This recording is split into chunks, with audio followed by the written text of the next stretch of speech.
Gestão ativa ou gestão passiva? Qual destes tipos de gestão é que consegue vencer a luta?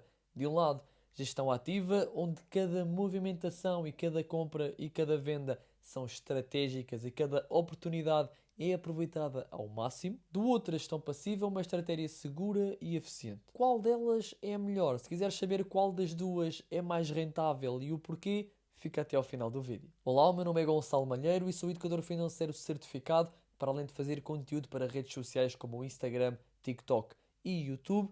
E hoje, juntamente com a Rankia Portugal, vou falar-te um pouco sobre a gestão ativa e gestão passiva. Mas antes de irmos ao vídeo, devo referir que este conteúdo é só e apenas para fins de entretenimento, não representando qualquer tipo de aconselhamento financeiro, recomendação de investimento ou recomendação de estratégia de investimento.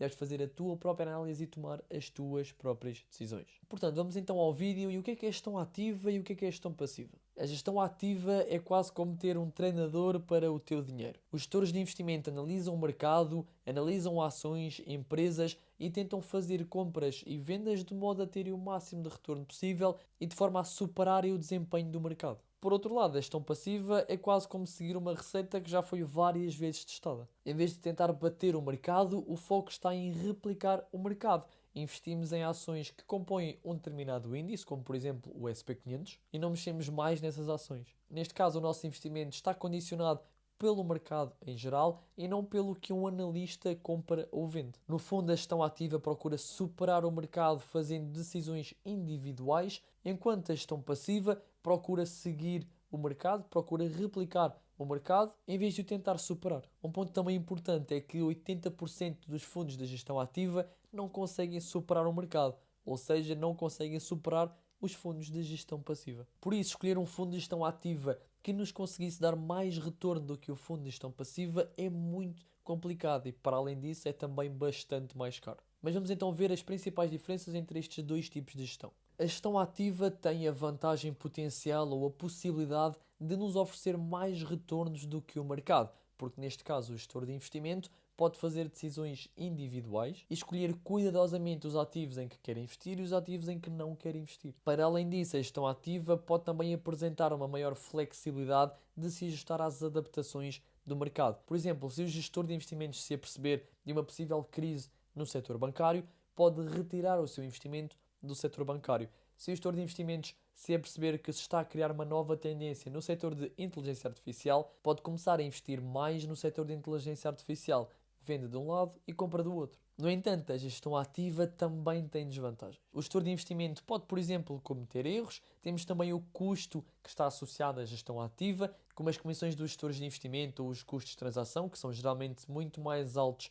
do que em fundos de gestão passiva. Para ter uma ideia, normalmente um fundo de gestão ativa pode cobrar taxas entre os 1% e os 5%, enquanto os fundos de gestão passiva chegam a cobrar taxas tão baixas como 0,07%. Isto é lógico, porque os fundos de gestão ativa têm de pagar aos seus analistas, têm de pagar custos de estarem constantemente a transacionar ações, etc. O problema é que esses custos extra muito raramente compensam. Porque para compensarem, esses fundos tinham de ter melhores retornos que o mercado, coisa que em 80% dos casos não acontece. Do outro lado temos a gestão passiva, que ao fazerem exatamente o que o índice que estão a tentar replicar faz, têm muito menos custos e são muito mais transparentes. No fundo, a gestão ativa é muito mais cara, mas tem também a vantagem de ser mais flexível para se ajustar a qualquer alterações que possam surgir no mercado. Do outro lado temos a gestão passiva, que é muitas vezes mais barata, mas que falta também essa flexibilidade. E se estiveres com dúvidas entre qual destes tipos de gestão escolher, podes sempre optar por investir nos dois e diversificar.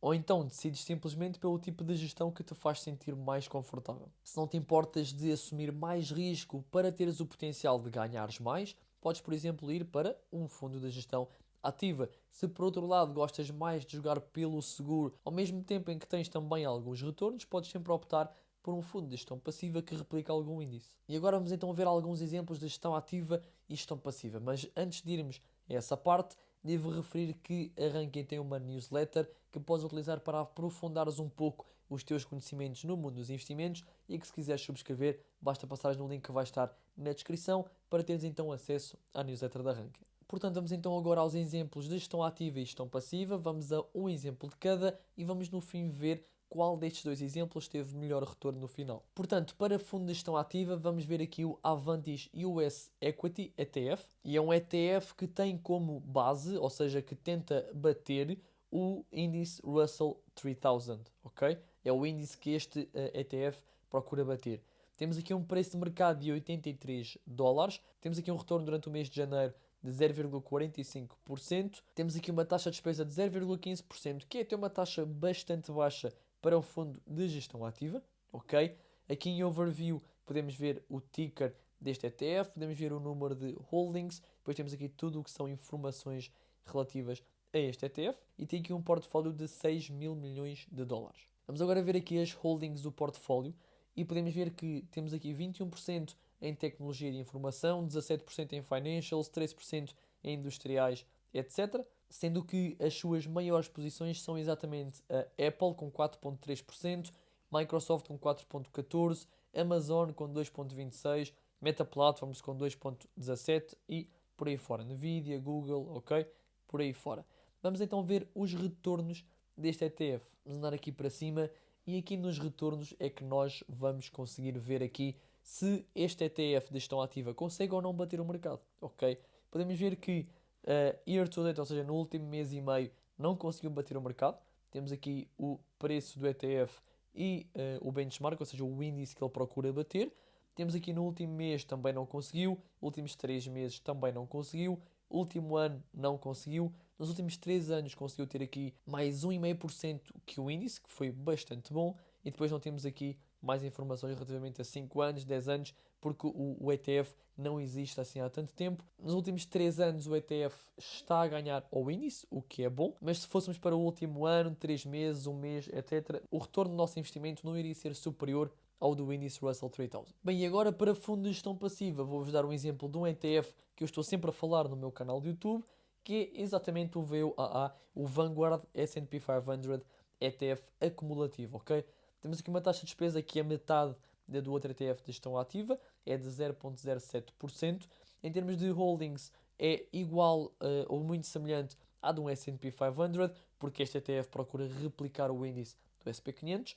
Temos aqui 7% na Apple, 7% na Microsoft, 3,5% na Amazon, 3% na Nvidia, 2% na Alphabet, etc. Ok? Meta Platforms, Tesla, Berkshire Hathaway, JP Morgan Chase, entre outros. 96% Estados Unidos. Aqui em termos de setores, 32% para tecnologia, 12,5% para healthcare, 11% para consumer discretionary, 10% para financials e os restantes com menos peso. 8,5% para telecomunicações, 8,5% para industriais, etc. Aqui em termos de retornos, vamos aqui a performance, exatamente ao chart. Podemos ver que no último ano este ETF nos deu aqui um retorno de 20%, últimos 3 anos 47%, últimos 5 anos não temos dados, year to date no último mês e meio 7% e desde que o ETF existe, ou seja, desde 2019, deu-nos aqui mais 93%. Nós não vamos poder comparar de forma definitiva um Vanguard do S&P 500 com um fundo que procura ganhar ao Russell 3000, se bem que podemos comparar apenas os retornos, por não deixar de ser um fundo de gestão ativa, independentemente do índice que procura replicar, procura ter o máximo de retorno possível. Neste caso, o Vanguard teve retornos muito superiores ao deste ETF. Por exemplo, este ETF no último ano deu-nos aqui 14,32%, este ETF no último ano deu-nos 20%, nos últimos 3 anos deu-nos 10%, este ETF do S&P 500 deu-nos 47%, ou seja, retornos muito superiores ao do fundo de gestão ativa. Pronto, no final, muito raramente a gestão ativa bate e ganha a gestão passiva, e é por isso que a gestão ativa é tão popular, porque é mais barata e tem, na maior parte dos casos, melhores resultados. No entanto, no fundo de gestão ativa não deixa também de ser bastante bom quando confiamos muito nas pessoas que estão por trás desse fundo e quando gostamos também da sua estratégia de investimento. No teu caso, tu preferes gestão ativa ou gestão passiva? Diz-me nos comentários para sabermos em que pé é que estamos relativamente a quem ganha, gestão ativa ou gestão passiva. Este é o vídeo de hoje. Se gostaste, não te esqueças de clicar no botão do gosto e se não estás inscrito, não te esqueças também de subscrever e de ativar o sininho para que saibas sempre que colocamos um vídeo novo. Este é o vídeo de hoje. Espero que tenhas gostado e nos vemos no próximo vídeo.